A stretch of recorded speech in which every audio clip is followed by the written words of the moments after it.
not because they do not care about their health, not because they fail to understand what age is doing to the body, but because somewhere deep inside, a visit that begins as a simple checkup can feel like the beginning of something much larger, the moment other people start making decisions, watching more closely, worrying more openly, and quietly treating them less like the person who managed everything and more like someone who now has to be managed.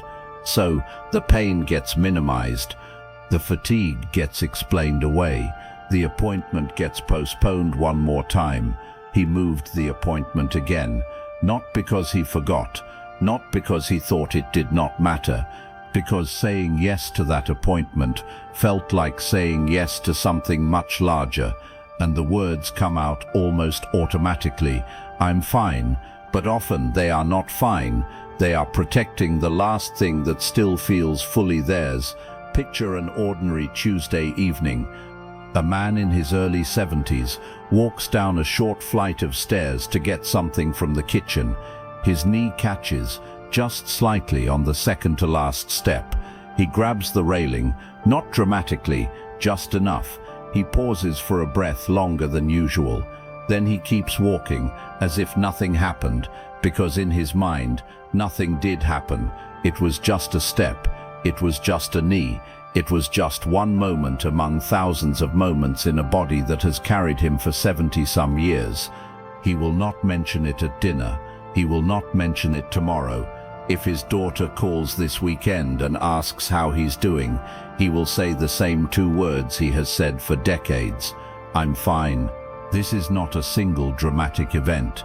It is a quiet, repeating pattern that plays out in countless homes, and it rarely looks like denial from the outside.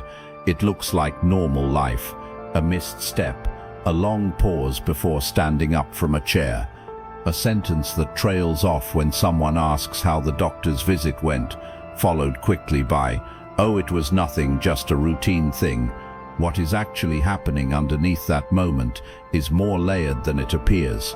There is the fear of what a diagnosis might confirm, not just an illness, but a shift in role from someone who handles things to someone who is handled.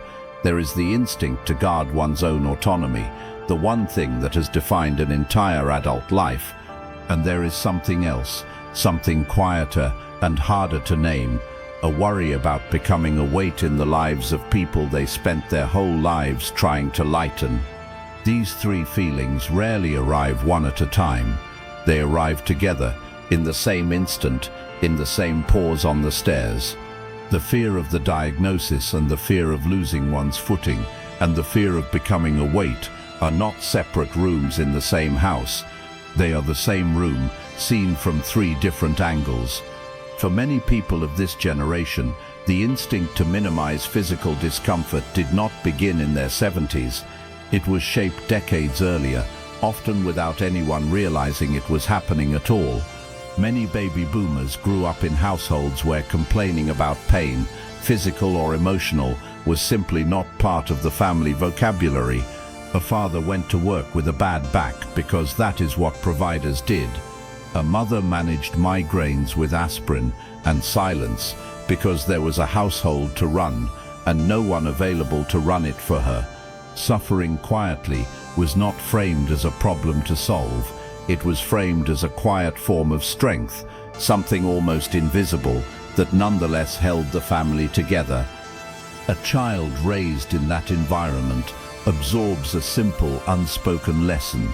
Discomfort is something you carry, not something you announce.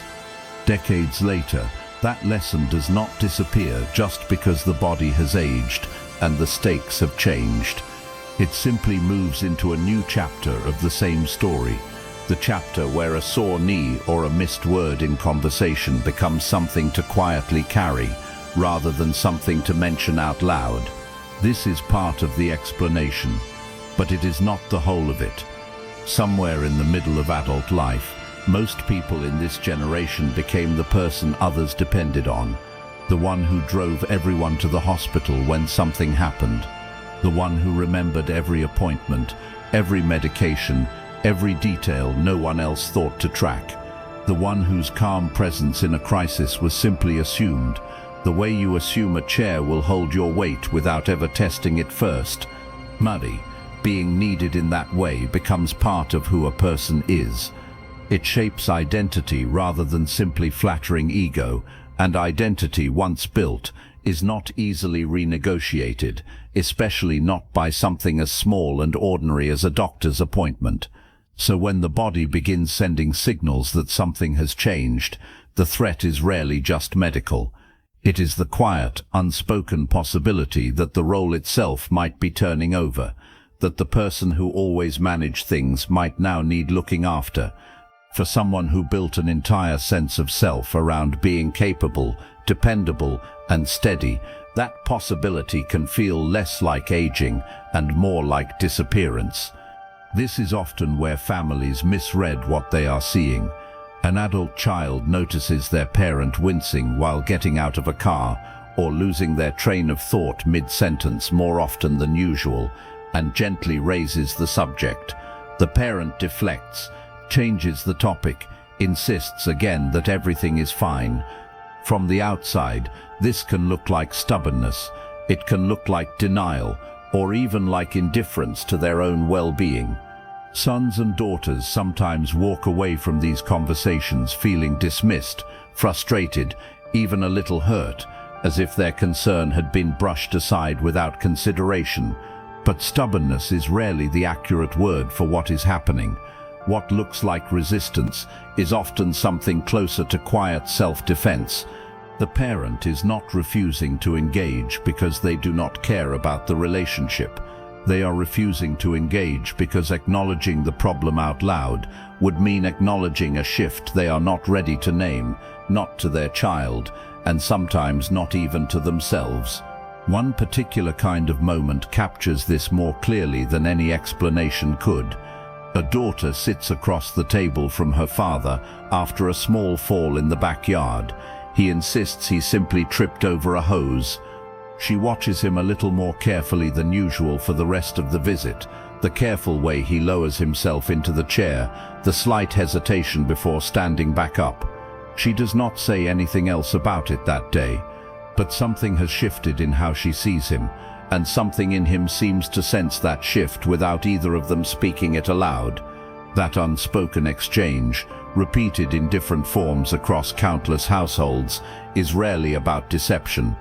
It is two people who love each other, each protecting the other from a truth that neither quite knows how to hold yet.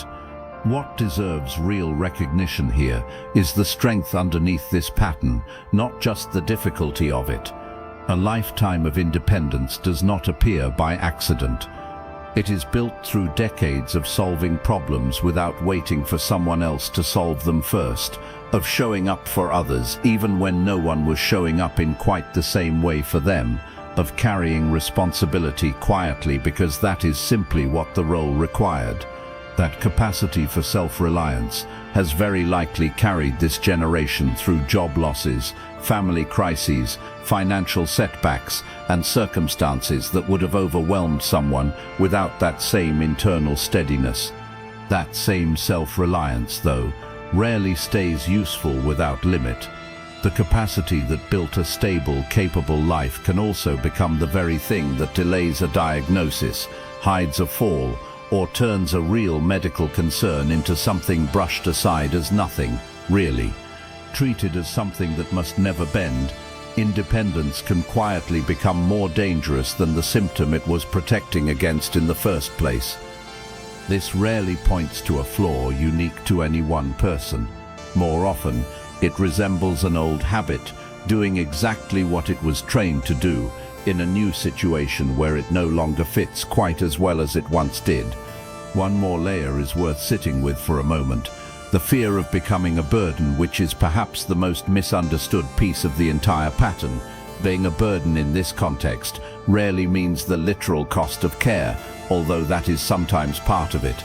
More often, it means something more personal, the fear of changing the relationship itself, the fear that a child who once called simply to talk will now call out of obligation, the fear that visits will become check-ins, that conversations will become evaluations, that love will start to feel like supervision. For someone who spent years as the steady, reliable presence in their children's lives, the idea of needing that kind of watching can feel like an unbearable role reversal, even when the people doing the watching would do it with nothing but love. It is worth saying plainly, this fear is almost never really about logistics. It is about preserving the shape of a relationship exactly as it has always been, because that relationship in its familiar form is one of the last steady things left. And yet, here is the part of the story that often goes unspoken in households where this pattern plays out. Hiding pain to protect someone else rarely comes from coldness. In its own complicated way, it functions as a form of love, just one that has taken a shape that does not serve anyone well in the long run. A parent who minimizes their pain to spare their child worry is still thinking about their child first. The instinct is generous. The execution simply works against everyone involved, including the person doing the hiding. Recognizing that distinction changes the entire conversation. This is not a story about someone who does not value their own life enough to protect it. It is a story about someone who has spent so long protecting everyone else that they have not yet learned how to let themselves be protected in return. Return for a moment to that man on the stairs. Picture the same scene again, but now with everything that has been said in mind. The catch in his knee on the second-to-last step is not simply an aging joint complaining about gravity. It is a small, private negotiation between who he has always been and who he might be becoming, a negotiation he is having silently, alone on a Tuesday evening, without anyone there to witness it or help him carry it. He is not failing to take care of himself.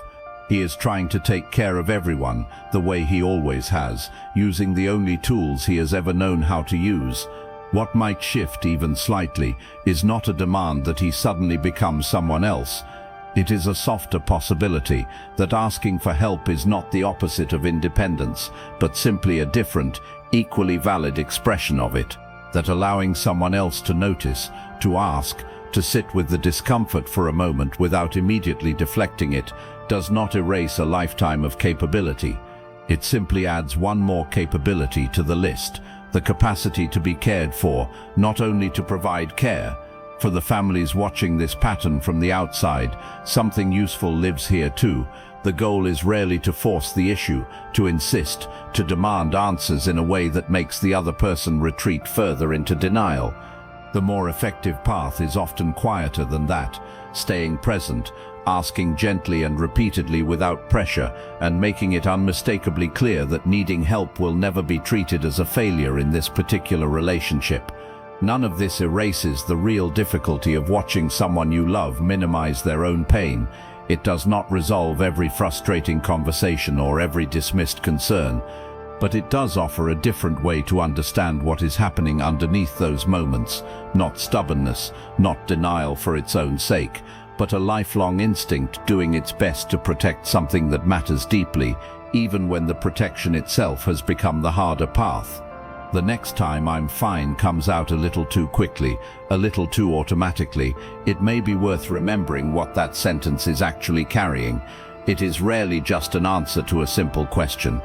It is often the sound of someone trying, one more time, to hold on to the version of themselves they have spent an entire life building.